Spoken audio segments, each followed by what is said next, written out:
I'll let you answer the question in your time. Thank you. My time.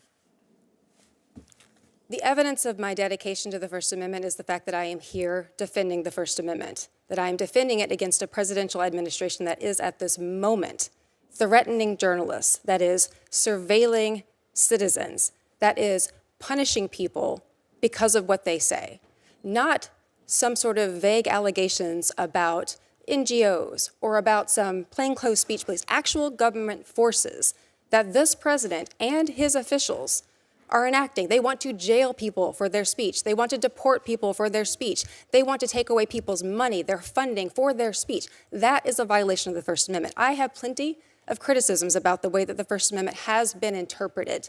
The reason why I distinguish between some of my previous work and the work that I'm here to say now is that there are some aspects of the First Amendment that are genuinely contestable and ambiguous, and there are some that are not. The one that is not is that the government and its powers and its forces, its police and its jails, and all of those powers that it actually uses to hurt people, to threaten people, to punish people for their speech, that is what actual censorship is. That is my dedication to the First Amendment.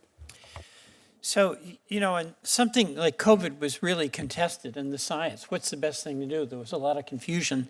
And my view on that is that we were all trying to figure out how to get it right. And Fauci became a focus as though he was imposing his point of view. But is there anything contrary to the First Amendment about any of us giving our opinion about whether we should or shouldn't wear a mask, even if it doesn't have a scientific underpinning to it, Dr. Franks?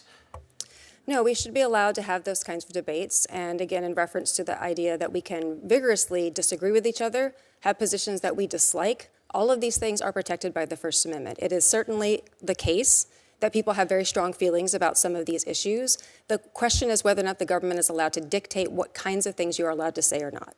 Right. Mr. Rotman, I mean, you've got an incredible job because the press is on the front lines, and Ms. Hemingway, you know that as well. What do you see as problematic for the press right now in the current administration, if anything?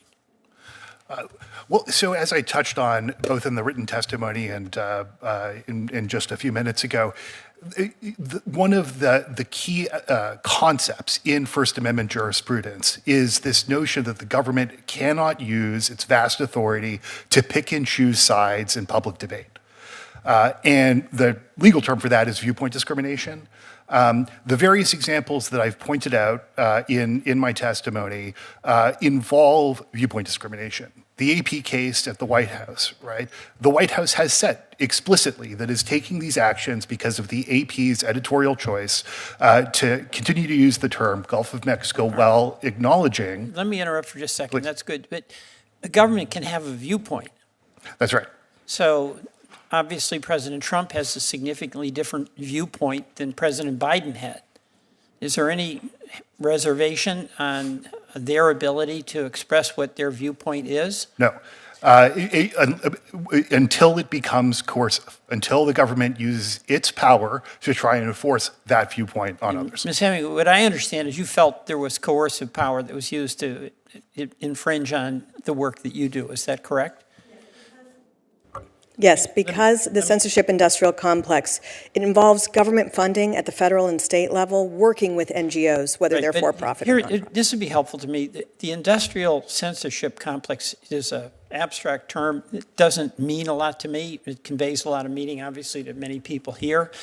But it has to get down to something very concrete as to what the government did. If it's an NGO, your view, I think the chairman's view too, is that that NGO is hand in glove with the government. So the government will work in partnership with NGOs on something like the Election Integrity Partnership, where they flag items for removal from social media companies. And so they're funding these NGOs. Sometimes they're actually flagging for the NGOs. The for-profit big tech companies will then remove the content. Let me interrupt because I'm being monitored here by the timekeeper, Senator Kennedy. But this is just an observation. I'm part of the Democratic Party. you give us way too much credit for being that organized to be able to put this whole massive enterprise together. I don't know how it works in Chicago, but we In have part because you can rely on the censorship industrial complex to do the work for you. all right. Thank you. I yield back. Thank you. Senator Kennedy.